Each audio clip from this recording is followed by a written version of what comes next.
Chapter 10 Death in the Long Grass. Alex was woken up by an indignant Nadia Vole knocking at his door. He had overslept. "This morning it is your last opportunity to experience the Stormbreaker," she said. "Right," Alex said. "This afternoon we begin to send the computers out to the schools. Herr Sale has suggested that you take the afternoon for leisure. A walk perhaps into Port Talon. There is a footpath that goes through the fields and then by the sea. You would do that, yes?" "Yes, I'd like that." "Good. And now I will leave you to put on some clothing. I will come back for you in 10 Minuten." Alex splashed cold water on his face before getting dressed. It had been 4 o'clock by the time he had got back to his room, and he was still tired. His night expedition hadn't been quite the success he'd hoped. He had seen so much: the submarine, the silver boxes, the death of the guard who had dared to drop one, and yet, in the end, he still hadn't learned anything. Was Yasin Grigorovich working for Herod Sale? He had no proof that Sale knew he was here. And what about the boxes? They could have contained packed lunches for the staff of Sale Enterprises for all he knew. Except that you didn't kill a man for dropping a packed lunch. Today was 31st of March. As Vole had said, the computers were on their way out. There was only 1 day to go until the ceremony at the Science Museum. But Alex had nothing to report, and the one piece of information that he had sent, Ian Ryder's diagram, had also drawn a blank. There had been a reply waiting for him on the bottom screen of his Nintendo when he turned it on before going to bed. Unable to recognize diagram or letters/numbers. Possible map reference, but unable to source map. Please transmit further observations. Alex had thought of transmitting the fact that he had actually sighted Yasin Grigorovich, but he had decided against it. If Yasin was there, Mrs. Jones had promised to pull him out. And suddenly Alex wanted to see this through to the end. Something was going on at Sale Enterprises. That much was obvious, and he'd never forgive himself if he didn't find out what it was. Nadia Vole came back for him as promised, and he spent the next 3 hours toying with the Stormbreaker. This time he enjoyed himself less. And this time he noticed, when he went to the door, a guard had been posted in the corridor outside. It seemed that Sale Enterprises wasn't taking any more chances where he was concerned. 1 o'clock arrived, and at last the guard released him from the room and escorted him as far as the main gate. It was a glorious afternoon, the sun shining as he walked out onto the road. He took a last look back. Mr. Grin had just come out of one of the buildings and was standing some distance away, talking into a mobile phone. There was something unnerving about the sight. Why should he be making a telephone call now? And who could possibly understand a word he said? It was only once he'd left the plant that Alex was able to relax. Away from the fences, the armed guards, and the strange sense of threat that pervaded Sale Enterprises, it was as if he was breathing fresh air for the first time in days. The Cornish countryside was beautiful, the rolling hills a lush green, dotted with wildflowers. Alex found the footpath sign and turned off the road. He had worked out that Port Talon was a couple of miles away, a walk of less than an hour if the route wasn't too hilly. In fact, the path climbed upwards quite steeply almost at once, and suddenly Alex found himself perched over a clear, blue and sparkling English Channel, following a track that zigzagged precariously along the edge of a cliff. To one side of him, fields stretched into the distance, their long grass bending in the breeze. To the other, there was a fall of at least 50 metres to the rocks and water below. Port Talon itself was at the very end of the cliffs, tucked in against the sea. It looked almost too quaint from here, like a model in a black and white Hollywood film. He came to a break in the path, a second, much rougher track leading away from the sea and across the fields. His instincts would have told him to go straight ahead, but a footpath sign pointed to the right. There was something strange about the sign. Alex hesitated for a moment, wondering what it was. Then he dismissed it. He was walking in the countryside and the sun was shining. What could possibly be wrong? He followed the sign. The path continued for about another quarter of a mile, then dipped down into a hollow. Here the grass was almost as tall as Alex. Rising up all around him, a shimmering green cage. A bird suddenly erupted in front of him, a ball of brown feathers that spun round on itself before taking flight. Something had disturbed it, and that was when Alex heard the sound, an engine getting closer. A tractor? No, it was too high-pitched and moving too fast. Alex knew he was in danger the same way an animal does. There was no need to ask why or how. Danger was simply there.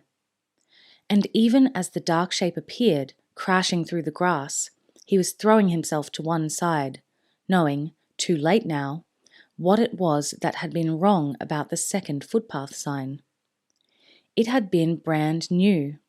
The first sign, the one that had led him off the road, had been weather-beaten and old. Someone had deliberately led him away from the correct path and brought him here, to the killing field. He hit the ground and rolled into a ditch on one side. The vehicle burst through the grass, its front wheel almost touching his head. Alex caught a glimpse of a squat black thing with 4 fat tires, a cross between a miniature tractor and a motorbike. It was being ridden by a hunched-up figure in grey leathers, with helmet and goggles. Then it was gone, thudding down into the grass on the other side of him and disappearing instantly, as if a curtain had been drawn. Alex scrambled to his feet and began to run. There were 2 of them. He knew what they were now. He'd ridden similar things himself on holiday in the sand dunes of Death Valley, Nevada. Kawasaki 4x4s, powered by 400cc engines with automatic transmission. Quad bikes. They were circling him like wasps. A drone, then a scream, and the second bike was in front of him, roaring towards him, cutting a swathe through the grass. Alex heard himself out of its path, once again crashing into the ground, almost dislocating his shoulder.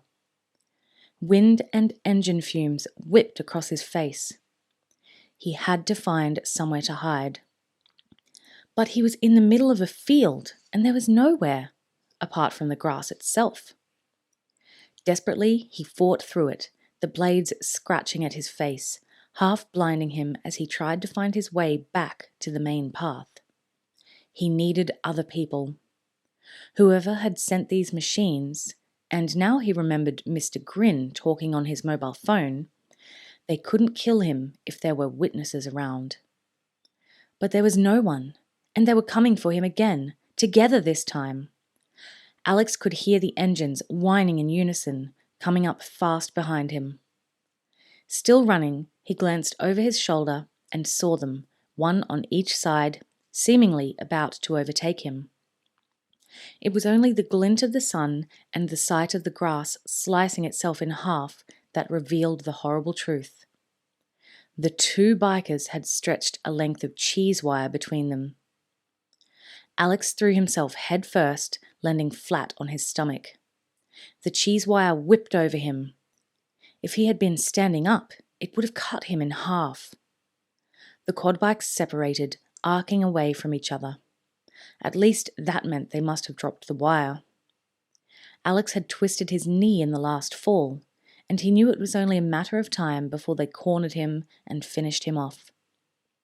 Half limping, he ran forward, searching for somewhere to hide or something to defend himself with. Apart from some money, he had nothing in his pockets, not even a penknife. The engines were distant now, but he knew they would be closing in again at any moment. And what would it be next time? More cheese wire? Or something worse? It was worse, much worse. There was the roar of an engine, and then a billowing cloud of red fire exploded over the grass, blazing it to a crisp. Alex felt it singe his shoulders, yelled, and threw himself to one side. One of the riders was carrying a flamethrower. He had just aimed a bolt of fire 8 meters long, meaning to burn Alex alive. And he had almost succeeded. Alex was saved only by the narrow ditch he'd landed in. He hadn't even seen it until he thudded to the ground, into the damp soil, the jet of flame licking at the air just above him. It had been close. There was a horrible smell. His own hair. The fire had singed the ends. Choking, his face streaked with dirt and sweat, he clambered out of the ditch and ran blindly forward. He had no idea where he was going anymore. He only knew that in a few seconds the quad would be back. He had taken about 10 paces before he realized he had reached the edge of the field. There was a warning sign and an electrified fence stretching as far as he could see. But for the buzzing sound the fence was making, he would have run right into it. The fence was almost invisible, and the quad bikers, moving fast towards him, would be unable to hear the warning sound over their engines. He stopped and turned around. About 50 meters away from him, the grass was being flattened by the still invisible quad as it made its next charge. But this time Alex waited. He stood there, balancing on the heels of his feet like a matador. 20 meters, 10. Now he was staring straight into the goggles of the rider, saw the man's uneven teeth as he smiled, still gripping the flamethrower.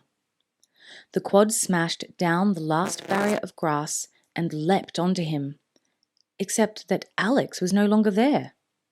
He had dived to one side, and, too late, the driver saw the fence and rocketed on, straight into it. The man screamed as the wire caught him around the neck, almost garroting him. The bike twisted in midair, then crashed down. The man fell into the grass and lay still. He had torn the fence out of the ground. Alex ran over to the man and examined him. For a moment he thought it might be Yasin, but it was a younger man, dark-haired, ugly. Alex had never seen him before. The man was unconscious, but still breathing. The flamethrower lay, extinguished, on the ground beside him. Behind him, he heard the other bike, some distance away but closing. Whoever these people were, they had tried to run him down, cut him in half, and incinerate him. He had to find a way out before they got really serious. He ran over to the abandoned quad, which had come to a rest lying on its side. He heaved it up again, jumped onto the seat, and pressed the starter. The engine sprang into life. At least there were no gears to worry about. Alex twisted the accelerator and gripped the handlebars as the machine jolted him forward. And now he was slicing through the grass, which became a green blur as the quad carried him back towards the footpath. He couldn't hear the other bike, but hoped that the rider would have no idea what happened and so wouldn't be following him. His bones rattled as the quad hit a rut and bounced upwards. He had to be careful. Lose his concentration for a second, and he would be on his back. He cut through another green curtain and savagely pulled on the handlebars to bring himself round. He had found the footpath, and also the edge of the cliff. Just 3 meters more, and he would have launched himself into space and down to the rocks below. For a few seconds he sat where he was, the engine idling. That was when the other quad appeared. Somehow, the second rider must have guessed what had happened. He had reached the footpath and was facing Alex, about 200 meters away. Something glinted in his hand, resting on the handlebar. He was carrying a gun. Alex looked back the way he had walked. It was no good. The path was too narrow. By the time he had turned the quad round, the armed man would have reached him. One shot and it would all be over. Could he go back into the grass? No, for the same reason. He had to move forward, even if that meant heading for a straight-on collision with the other quad. Why not? Maybe there was no other way. The man gunned his engine and spurted forward. Alex did the same. Now the two of them were racing towards each other down a narrow path, a bank of earth and rock suddenly rising up to form a barrier on one side and the edge of the cliff to the other. There wasn't enough room for them to pass. They could stop or they could crash, but if they were going to stop, they had to do it in the next 10 seconds. The quads were getting closer and closer, moving faster all the time.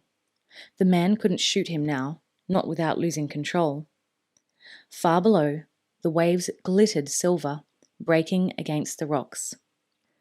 The edge of the cliff flashed by. The noise of the other quad filled Alex's ears. The wind rushed into him, hammering at his chest and face. It was like the old-fashioned game of chicken. One of them had to stop. One of them had to get out of the way. 3, 2, 1. It was the enemy who finally broke. He was less than 5 meters away, so close that Alex could make out the perspiration on his forehead. Just when it seemed that a crash was inevitable, he twisted his quad and swerved off the path, up onto the embankment. At the same time, he tried to fire his gun, but he was too late. His quad was slanting, tipping over onto just 2 of its wheels, and the shot went wild. The man yelled out. Firing the gun had caused him to lose what little control he had left. He fought with the quad, trying to bring it back onto 4 wheels. It hit a rock and bounced upwards, landed briefly on the footpath, then continued over the edge of the cliff. Alex had felt the machine rush past him, but he had seen little more than a blur. He had shuddered to a halt and turned round just in time to watch the other quad fly into the air. The man, still screaming, had managed to separate himself from the bike on the way down, but the two of them hit the water at the same moment. The quad sank a few seconds before the man. Who had sent him? It was Nadia Vole who had suggested the walk, but it was Mr. Grin who had actually seen him leave. Mr. Grin had given the order. He was sure of it. Alex took the quad all the way to the end of the path. The sun was still shining as he walked down into the little fishing village, but he couldn't enjoy it. He was angry with himself because he knew he'd made too many mistakes. He should have been dead now, he knew. Only luck and a low-voltage electric fence had managed to keep him alive.